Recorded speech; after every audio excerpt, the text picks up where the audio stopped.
Shalom Bapak Ibu Saudara yang dikasihi Tuhan, kasih karunia dan damai sejahtera dari Allah Bapa kita dan dari Tuhan Yesus Kristus menyertai Anda sekalian dimanapun Anda berada. Mari kita awali renungan kita dengan doa terlebih dahulu. Bapa kami yang di sorga, kembali kami mengucap syukur atas hidup yang Kau anugerahkan kembali kepada kami pada hari ini. Terima kasih buat rahmat-Mu yang selalu baru dan kasih setia-Mu yang tidak pernah berhenti bagi kami. Sebentar kami akan kembali menerima kebenaran firman-Mu. Mari Allah Roh Kudus, tolong kami memahami isi hati-Mu dan mampukan kami untuk melakukan serta mengalami keajaiban perkataan-Mu. Dalam nama Yesus kami sudah berdoa, kami mengucap syukur. Amin.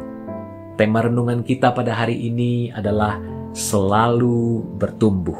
Firman Tuhan terambil dari 1 Petrus pasal 2 ayat kedua, yang bunyinya demikian, "Dan jadilah sama seperti bayi yang baru lahir, yang selalu ingin akan air susu yang murni dan rohani, supaya olehnya kamu bertumbuh dan beroleh keselamatan." Saudaraku yang kekasih, jangan lupa bahwa setiap hari adalah hari pertumbuhan. Jika Anda tidak mengalami kemajuan dibandingkan hari kemarin dalam ukuran tertentu, Anda sedang mengalami kemunduran. Hanya ada satu jalan bagi Anda antara salib dan kemuliaan, yaitu kebangkitan. Jadi, setiap hari Anda harus mengalami kuasa kebangkitan Kristus. Harus ada kemajuan rohani. Tidak boleh ada stagnasi atau kemunduran. Itulah kehidupan yang berjalan bersama Allah, bekerja sama dengannya di dalam roh di setiap aspek kehidupan kita. Kita harus memahami hal ini. Karena jika kita hidup dalam level yang sama dari hari ke hari, maka visi kita menjadi basi. Prinsip-prinsip ilahi kita mulai kehilangan kesungguhan dan keseriusannya. Kita harus menjadi orang yang menangkap wahyu Tuhan hari demi hari. Kita harus membuat terobosan-terobosan rohani dan membinasakan segala sesuatu yang bersifat daging dan tidak kudus dalam hidup kita. Karena kita tahu bahwa secara rohani Allah telah mendudukkan kita bersama-sama dengannya di tempat tinggi di sorga. Seringkali masa-masa yang paling sukar justru adalah masa-masa yang paling menguntungkan secara rohani bagi orang percaya, sehingga boleh mengalami mujizat yang lebih besar. Lihat saja kepada Daniel, Sadrak, Mesak, dan Abednego. Lihat Musa dengan segala pencobaan yang begitu berat. Yusuf, Daud melalui proses yang mereka alami.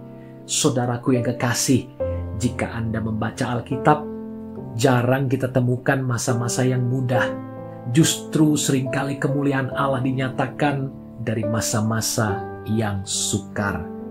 Jika Anda rindu untuk semakin menjadi serupa Yesus, maka selalu ada masa-masa yang tidak nyaman buat daging kita. Bukan di tempat yang penuh nyanyian, melainkan di saat Anda berpikir semuanya sudah menjadi musnah, kering kerontang, tidak ada lagi pengharapan, gagal total. Justru itulah waktu-waktu di mana Allah membentuk seseorang. Keluar dari pengalaman itulah kita memiliki kesaksian bahwa Allah campur tangan atas hidup kita. Seringkali saat pencobaan menjadi begitu berat, Anda berpikir dan merasa bahwa tidak ada seorang pun yang mengalami nasib buruk seperti Anda.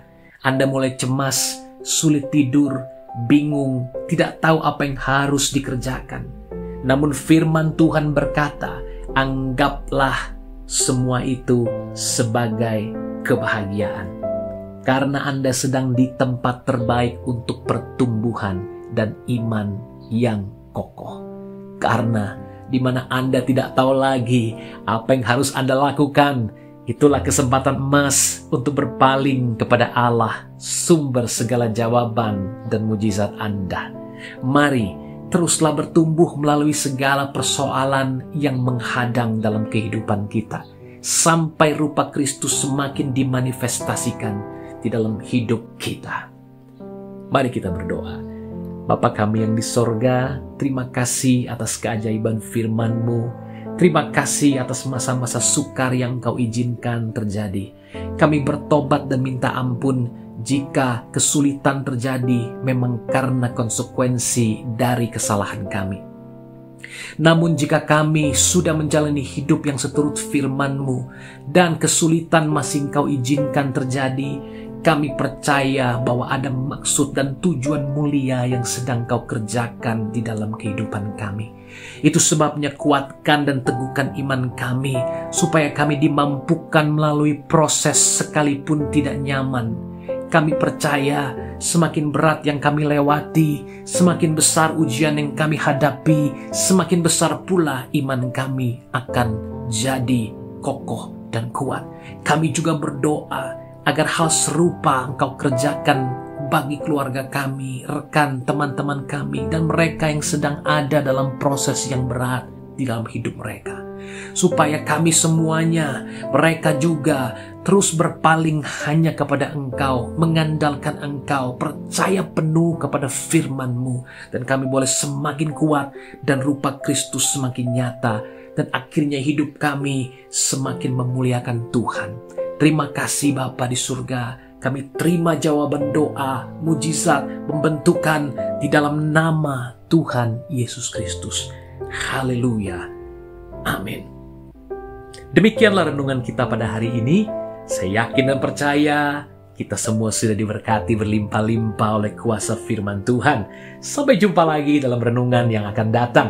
Kasih Bapa dan anugerah Tuhan Yesus Kristus serta persekutuan yang manis dengan Roh Kudus menyertai Anda sepanjang hari ini, membuat Anda berhasil dalam setiap yang Anda kerjakan bagi kemuliaan-Nya. Haleluya.